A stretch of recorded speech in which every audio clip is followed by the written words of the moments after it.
हरिओम आत्मीय भक्तजनों, सब प्रेम जय श्री हरि। आइए, आज का प्रसंग है भगवद अर्पण यानी ईश्वर के प्रति अपना समर्पण। हम सब मानव के जीवन में दुखों का पहाड़ है। हम सब दुखी हैं।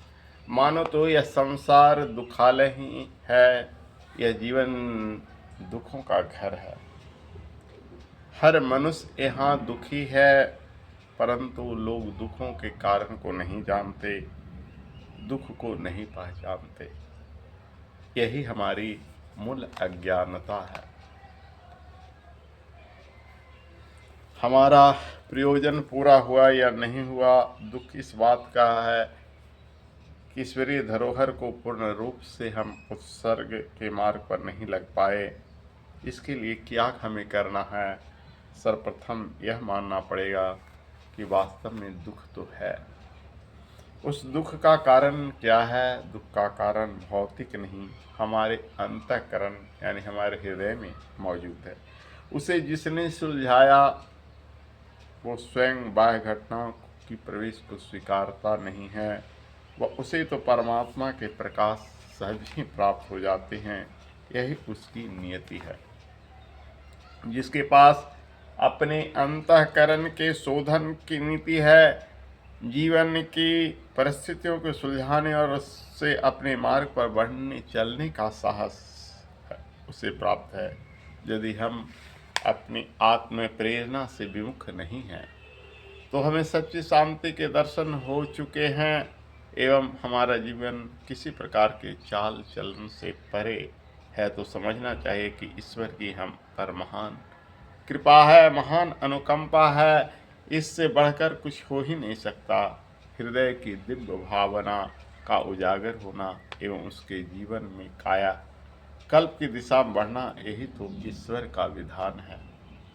जो इसे समझ नहीं पाते, अपनी आत्मा में उस संभावना के जन्म का उदय दिखाई नहीं देता, जिसे देवत्व का जागरण एवं मानव मर्यादा का उद्घोष कहा जा सके।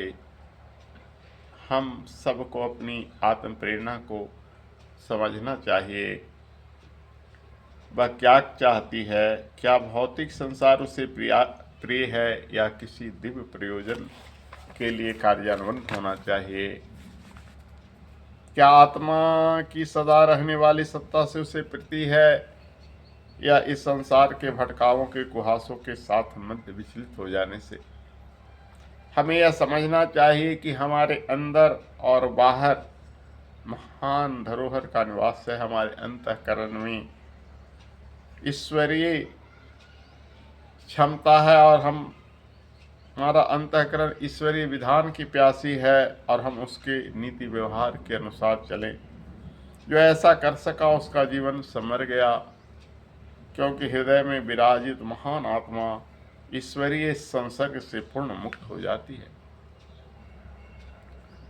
एवं तब उसका प्रकाश जीवन के सभी गतिविधियों में एकता के सूत्र में दे मान होकर दिखाई देता है। हमें अपने अंतःकरण की शुभ संभावना को प्राप्त करना ही हमारा पहला कर्तव्य है। उसके बाद तो मनुष्य मात्र अपने आत्मरोहण के पथ पर चलता है। उसे किसी दूरस्थ केंद्र से स्वतः ही प्रेरणा प्रोत्साहन मिलती है। हृदय के सभी विषय विकार जलकर उसका भस्म हो जाते हैं।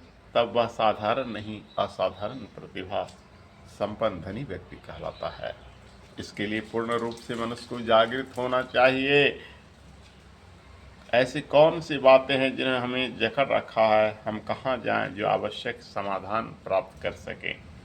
हमें तो एकमात्र ईश्वर चाहिए, जो कि प्रत्येक हृदय के भीतर बैठा महान उत्कर्ष की प्रार्थी है। जब तक हमारा अंतःकरण इस सत्य को नहीं स्वीकार करता, हमारा जन्म एक प्रयोजन के लिए हुआ, तब तक हमारी आंतरिक व्याकुलता हमें क्षुब्ध बनाए रखती है। इसे स्वीकारने के अतिरिक्त एक और चाहत आवश्यक है, और वह है पूर्ण उत्सर्ग की प्रार्थना एवं सभी प्रकार के विषय व्यापारों से मुक्ति का आत्मभाव। जब तक अंतःकरण शुद्ध नहीं होता है, प्रत्येक प्रयोजन हेतु ईश्वरीय गुण गरिमा का ध्यान रहे। आत्मा सदा एक रस अपने स्रोत से या मिलने की तत्पर खड़ा दिखाई देता है तथा हमें स्वयं का स्वरूप व्यक्तिगत सुख स्वार्थ से बढ़कर समष्टि के हित लगने में प्रतीत होता है। यह तभी संभव है कि हृदय की प्रेरणा ईश्वरीय नव विधान के अनुसार चलने को अग्रसर दिखाई दे। मनुष्य का चित्त पूर्णतः विचलित होकर उसे उस महान स्वभाव की प्राप्ति कराता है जिसे कि ईश्वरीय अनुकंपा एवं ज्ञान के अमृत सागर से मिलन कहा जा सके। जब तक हम अपनी आत्म चेतना से विमुख हुए बैठे हैं, हमें प्रकाश के दिव्य केंद्र का पता नहीं लगता। हमारा जीवन यह सेवा उत्कर्ष के उमंगों से परिपूर्ण नहीं, तब तक यह संभव ही नहीं कि मनुष्य की आत्मा उसे पूर्ण परिष्कृत का अवसर दे सके।